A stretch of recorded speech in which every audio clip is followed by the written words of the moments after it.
आज का हमारा टॉपिक है रिप्रोडक्शन इन बैक्टीरिया, जीवाणुओं में प्रजनन। देखिए, सबसे पहले हमें ये जानना जरूरी है कि प्रजनन किसे कहते हैं और प्रजनन किसी भी जीव में इम्पॉर्टेंट क्यों होता है। तो सबसे पहले हम देख लेते हैं कि प्रजनन या फिर रिप्रोडक्शन किसे कहते हैं। तो अपने समान जीवों को उत्पन्न करना ही क्या कहलाता है? प्रजनन कहलाता है। ठीक है, क्या है? अपने समान जीवों को उत्पन्न करना ही प्रजनन कहलाता है, प्रजनन या रिप्रोडक्शन कहलाता है। तो ये प्रजनन क्यों आवश्यक होता है? प्रजनन के द्वारा ही कोई भी जीव अपनी जाति या फिर जो अपनी जाति का जो अस्तित्व है उसको हमेशा के लिए वो बनाए रखता है। अगर किसी भी जीव में प्रजनन की क्रिया नहीं होती है तो उस कंडीशन में उसकी जाति क्या है, धीरे धीरे विलुप्त होने लगती है। तो ये विलुप्त के जो कगार है उस पर ना आए, इसके लिए क्या होता है कि जो जीव होते हैं वो लगातार रिप्रोडक्शन की क्रिया निरंतर करते रहते हैं, जिससे उनकी जाति अगली पीढ़ी जो है वो बनी ही रहे हमेशा के लिए। तो ये प्रत्येक जीव में क्या होता है, जो इस पृथ्वी पर जितने भी सजीव होते हैं उन सभी में रिप्रोडक्शन की क्रिया होती है। यह एक क्या होता है, बहुत ही विशेष लक्षण होता है जीवों का। ठीक है, अब देख लेते हैं हम लोग बैक्टीरिया में किस तरीके से। तो सेम चीज़ आ जाएगा। बैक्टीरिया भी एक क्या है, एक प्रकार का ऑर्गेनिज्म है, यानी कि जीव है। तो ये भी अपनी जाति को बनाए रखने के लिए क्या करता है, रिप्रोडक्शन की क्रिया को करता है। तो बैक्टीरिया में 3 टाइप के रिप्रोडक्शन के मेथड पाए जाते हैं। फर्स्ट क्या है इसका, वर्धी प्रजनन, जिसको बोला जाता है वेजिटेटिव रिप्रोडक्शन। वेजिटेटिव रिप्रोडक्शन किसे कहते हैं? मतलब अगर हम लोग मान लीजिए प्लांट की बात करें, ठीक है, प्लांट में अगर वर्धी भाग बोला जाए, ये एग्जाम्पल के रूप में आप लोग को बता रही हूँ मैं। एग्जाम्पल के रूप में अगर देखें कि एक प्लांट का वर्धी भाग कौन कौन सा होगा, तो उस आधार पर हम देखते हैं कि जो क्या बोलना चाहिए, इस तरीके से क्या रहता है, ये फ्लावर है, फ्लावर में क्या रहते हैं, नीचे की ओर इस तरीके से ये जड़ है, ये तना, और ये इनमें क्या पाई जा रही है, पत्तियाँ। ठीक है, ये वाले भाग को छोड़कर, यानी कि जो इसका फ्लावरिंग पार्ट है, पुष्पीय भाग है, पुष्पीय भाग को छोड़कर नीचे पाए जाने वाले, नीचे क्या पाए जा रहे हैं, यहाँ से लेकर इसका यहाँ तक, ये कहलाता है शूट सिस्टम, जिसको बोलते हो आप लोग प्ररोह तंत्र। ठीक है, ये है शूट सिस्टम, और ये वाला भाग कहलाता है रूट सिस्टम, जिसको आप लोग बोलते हो जड़ तंत्र। ठीक है, तो इसके वर्धी भाग में क्या आते हैं, फ्लावरिंग पार्ट को छोड़कर क्या है, शूट सिस्टम और रूट सिस्टम। जड़ और प्ररोह तंत्र जो भाग होते हैं, यही एक प्लांट में क्या होते हैं, इनके वर्धी भाग होते हैं। ठीक है, तो वर्धी भागों में ही क्या हो रहा है, वर्धी प्रजनन हो रहा है। तो इसी तरीके से हम लोग किसी बैक्टीरिया में देखते हैं, तो बैक्टीरिया में क्या होता है, इनके जो मतलब कुछ इनमें भी भाग होते हैं जो कि क्या करते हैं, इस तरीके से वर्धी प्रजनन क्या होता है, 2 टाइप का इसमें बैक्टीरिया में 2 टाइप का होता है। एक होता है बडिंग, जिसको बोला जाता है कलिकायन या फिर मुकुलन, और सेकेंड होता है द्विविखंडन। ठीक है, तो इनमें क्या होता है कि बडिंग में मान लीजिए, अभी वो चीज़ देखेंगे हम लोग, है ना। तो इसमें भी बैक्टीरिया में भी कुछ ऐसे पार्ट पाए जाते हैं जिनमें क्या है, वर्धी प्रजनन की क्रिया होती है। ये आगे चलकर हम लोग एक एक करके सबको देखेंगे, अभी मैं थोड़ा थोड़ा सा बता दे रही हूँ इसका। नेक्स्ट में क्या दिया है, अलैंगिक प्रजनन।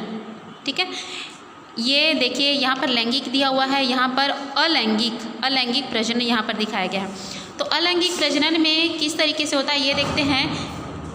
अलैंगिक प्रजनन जो होता है ये क्या रहता है, एक जनकीय होता है। चलिए इस तरीके से इसको भी थोड़ा सा देख लेते हैं। जो एक अलैंगिक प्रजनन होता है ये क्या है, एक जनकीय होते हैं। एक जनकीय यानी कि इसमें एक ही जनक की आवश्यकता होती है। अलैंगिक में क्या होता है, चलिए दोनों को एक साथ करके देखते हैं। ये हो जाएगा आप लोग का एसेक्सुअल रिप्रोडक्शन, और इधर हो जाएगा सेक्सुअल, इधर हो जाएगा सेक्सुअल रिप्रोडक्शन। तो उसी तरीके से दोनों में हम लोग देखते हैं तो एसेक्सुअल रिप्रोडक्शन जो होता है ये क्या है, एक जन की होता है, लेकिन जो लैंगिक प्रजनन जिनमें होता है उनमें क्या होगा, ये द्विजनकीय होते हैं। यानी कि इसमें इस तरीके के रिप्रोडक्शन में क्या है, 2 जनक भाग लेते हैं। ठीक, अगला इसमें होता है, इसमें युग्मकों का निर्माण, ठीक है, युग्मकों का निर्माण नहीं होता, लेकिन जो लैंगिक प्रजनन होता है इसमें क्या होता है, युग्मक बनता है, युग्मकों का निर्माण होता है। इस तरीके से ये, अब देखिए, अब यहाँ पर युग्मकों का निर्माण हो रहा है तो युग्मकों में क्या है, संलयन की क्रिया भी होगी। ठीक है, संलयन क्रिया भी होगी। ये हो गया फर्स्ट, सेकंड। ठीक, यहाँ पर क्या हो रहा है, थर्ड में, तो यहाँ पर देखिए अलैंगिक में क्या हो रहा है, यहाँ तो युग्मक बन ही नहीं रहे, तो यहाँ पर संलयन की क्रिया होगी क्या, नहीं होगी। लेकिन यहाँ पर क्या है, संलयन की क्रिया होती है। ठीक, इस तरीके से है। अगला हम लोग देखते हैं कि जो अलैंगिक प्रजनन होता है इसमें विभाजन देखें किस तरीके से, इनके जो आनुवांशिक पदार्थ होते हैं उनमें कौन सा डिवीज़न होता है, तो उस तरीके से हम लोग देखेंगे। तो इसमें होता है समसूत्री विभाजन। क्या होता है, समसूत्री विभाजन। लेकिन लैंगिक जनन में क्या होता है, अर्धसूत्री विभाजन, अर्धसूत्री विभाजन की क्रिया होती है। अगला है, चलिए इसको भी थोड़ा सा हम लोग देख लेते हैं कि किस तरीके से है। समसूत्री विभाजन में क्या होता है, मान लीजिए किसी जीव में क्या हो रहा है, समसूत्री विभाजन हो रहा है। सम यानी क्या होता है, समान, सूत्री यानी कि सूत्र, थ्रेड।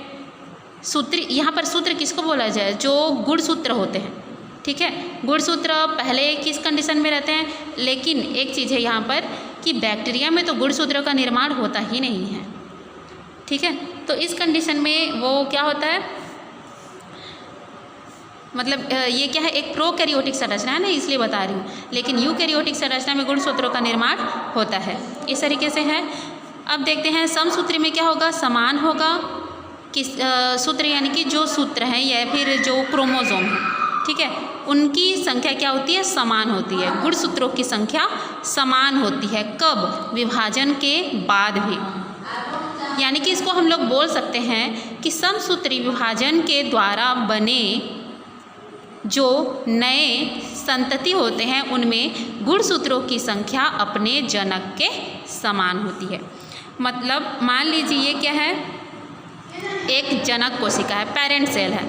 पेरेंट सेल में क्या हुआ, ये समसूत्री विभाजन हुआ। समसूत्री विभाजन के द्वारा क्या बने, 2 नए सेल का फॉर्मेशन हुआ। ठीक है, इसमें भी क्या है, 2n यानी कि यहाँ पर गुणसूत्रों की संख्या क्या है, मतलब पूरे के पूरे गुणसूत्र हैं, इसमें डिप्लॉइड हैं, द्विगुणित हैं। तो इनसे बनने वाले समसूत्री विभाजन के द्वारा मान लीजिए इसमें नए जीवों का विकास हो रहा है। तो इनके ये जो क्या है, ये पेरेंट सेल है। क्या है, पेरेंट सेल यानी कि जनक कोशिका।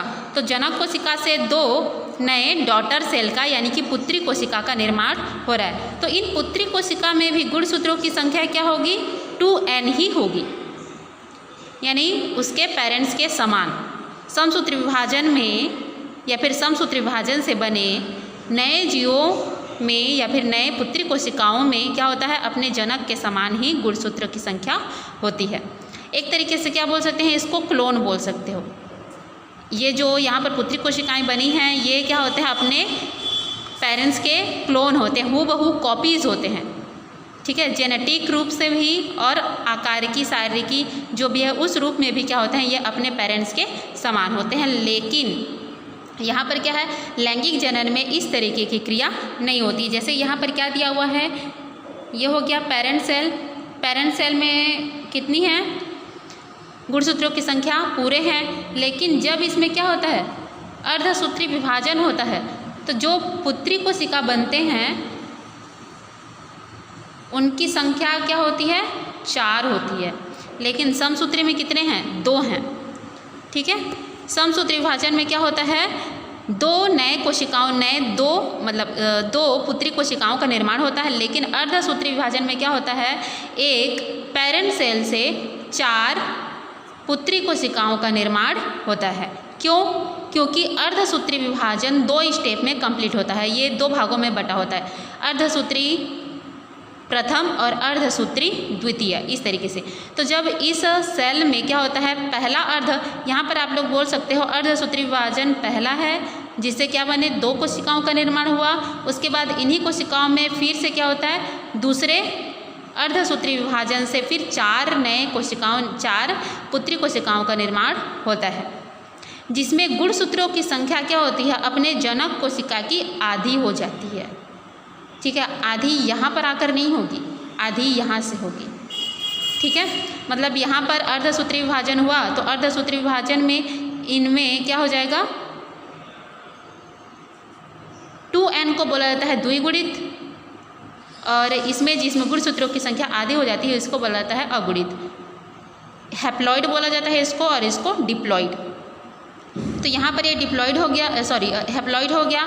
हैप्लॉइड सेल में फिर से डिवीज़न होता है, तो ये फिर से उसके आधे नहीं होते हैं, और आधे नहीं होंगे, आधे बस यहीं पर होंगे, इसी फर्स्ट डिवीज़न में ही। उसके बाद ये समान विभाजन होता है, समान विभाजन के द्वारा क्या बनते हैं, इसमें 4 नए पुत्री कोशिकाओं का निर्माण होता है। ठीक है, और भी इसके बहुत सारे क्या बोलना चाहिए, अंतर है बोल सकते हो, या फिर इनके बारे में जानने के लिए और भी बहुत सारे हैं। चलिए, और एक चीज़ है, तो इस तरीके से बने, इनको क्लोन क्यों बोला गया, तो इस तरीके से बने क्या रहते हैं, इनमें वेरिएशन देखने को नहीं मिलता। वेरिएशन की मतलब विभिन्नताएं, समसूत्री विभाजन के द्वारा बने जो जीव होते हैं या फिर जिनमें अलैंगिक प्रजनन होता है उसमें विभिन्नताएं देखने को नहीं मिलती हैं, ना ही इनमें अनुकूलन क्षमता ज़्यादा होती है। ठीक है, लेकिन जो लैंगिक प्रजनन है, जिनमें अर्धसूत्री विभाजन के द्वारा नए जीव बनते हैं, उनमें क्या है, विभिन्नताएं पाई जाती हैं, साथ में उनमें अनुकूलन की क्षमता भी ज़्यादा होती है। ठीक है, और ये क्या होते हैं, अपने जनक के अपोजिट होते हैं, यानी कि अपने जनक के समान नहीं होते हैं, हूबहू नहीं होते हैं कुछ कैरेक्टर उनमें दिखाई देते हैं, लेकिन जैसे इनको क्लोन बोला जाता है वैसे इनको क्लोन नहीं बोला जा सकता।